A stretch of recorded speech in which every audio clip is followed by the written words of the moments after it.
Warning: this video contains images that may disturb some viewers.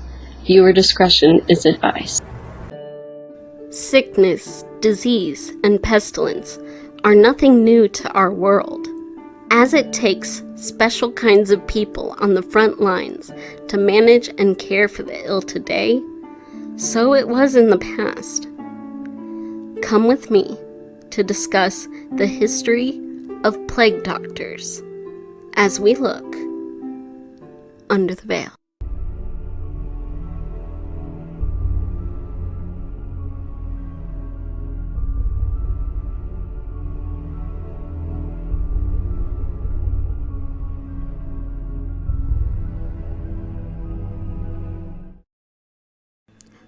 One example of a horrifying, widespread illness goes all the way back to an outbreak of bubonic plague in the 6th century called the Plague of Justinian.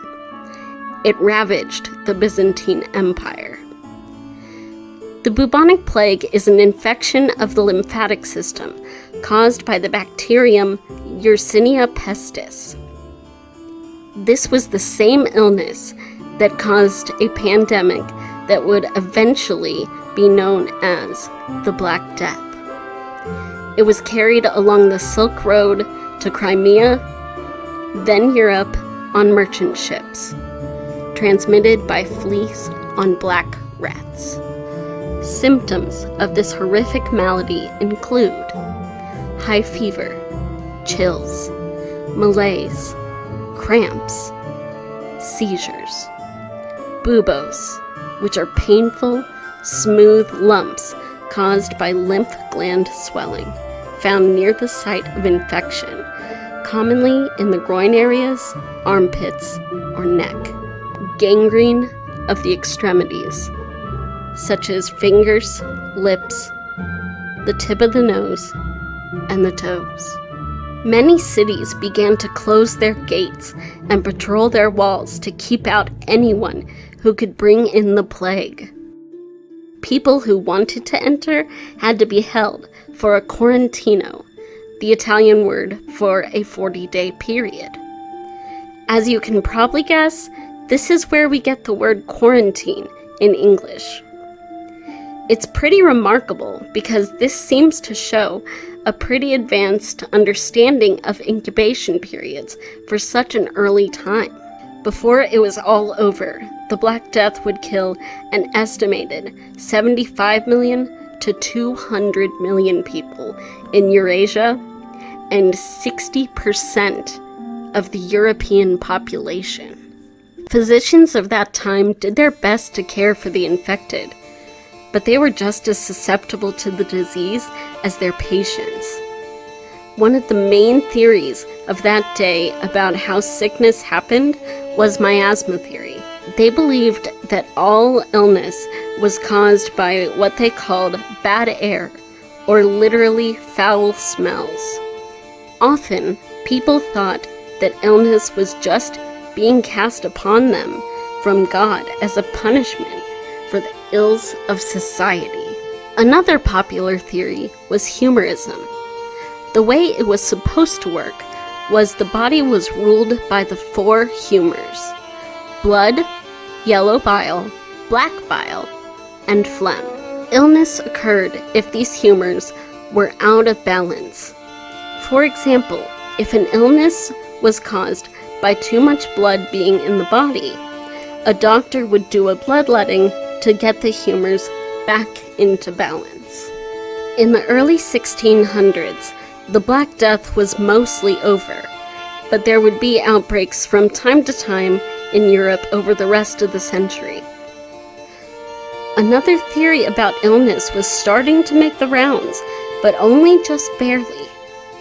Between 1619 and 1630, a French doctor named Charles de Lorme started to work on garments to protect the doctors from the plague. He, as well as a few others, began to notice that illness seems to jump from person to person.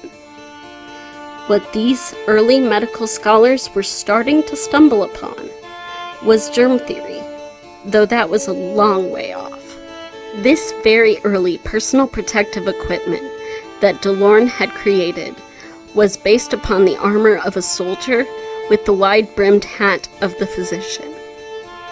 The overclothes were made of waxed leather or canvas. The wax used made it look very dark, almost black, and covered the body from head to ankle. They also wore gloves, boots, and leggings also made of the waxed leather. This was thought to make the suit impenetrable and the best way to protect the doctor from whatever delivery system that was bringing in the plague. The plague doctor's mask was somewhat horrifying and beaked, the beak being about half a foot long. The eye holes were covered in little glass windows. The mask only had 2 nose holes in an attempt to allow the doctor to breathe.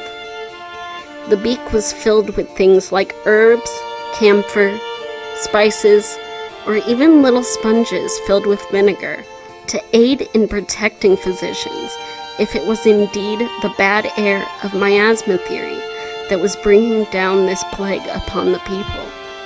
Plague doctors would carry canes with them in case they needed to interact with their patients from a distance, and could even use it to take a pulse. This very well could have been an effective method of protecting these early physicians, but there was a fatal flaw.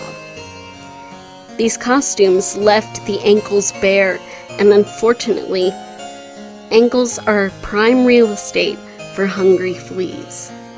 Another unfortunate side effect of these garments was even if it did protect the person wearing it, it didn't protect the people they came into contact with from the fleas they may have carried on the outside of the suit.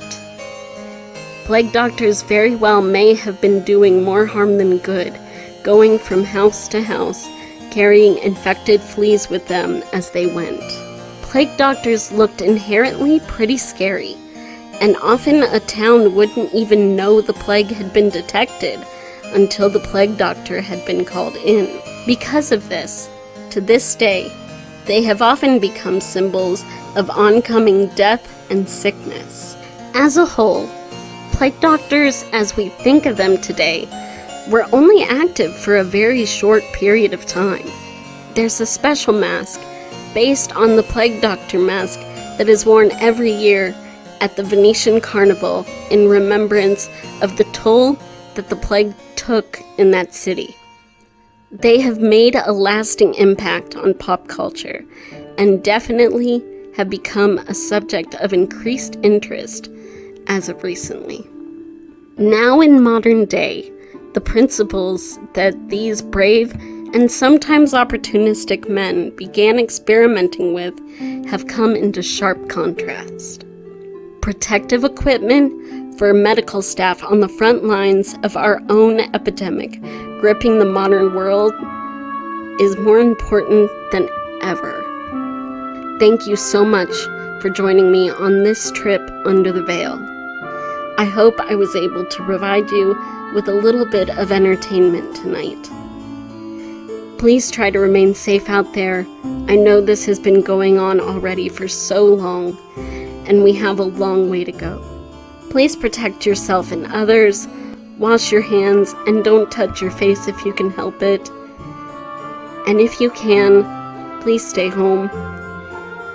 If you like what I do here, make sure to subscribe and ring the notification bell to know when the next journey is about to begin. Please check the description below for links if you want to help aid in my efforts to keep YouTube creepy. Thank you so much, friends. Good night. If you are a lover of all things spooky, or you just like Under the Veil, good news, we have our own merchandise shop. Everything you see is original art that was commissioned for this channel and has been featured on the channel in one way or another. If you like what you see, a link to the shop will be in the description. It's a great way to show your spooky side and to support this channel. Again, thank you so much. Good night.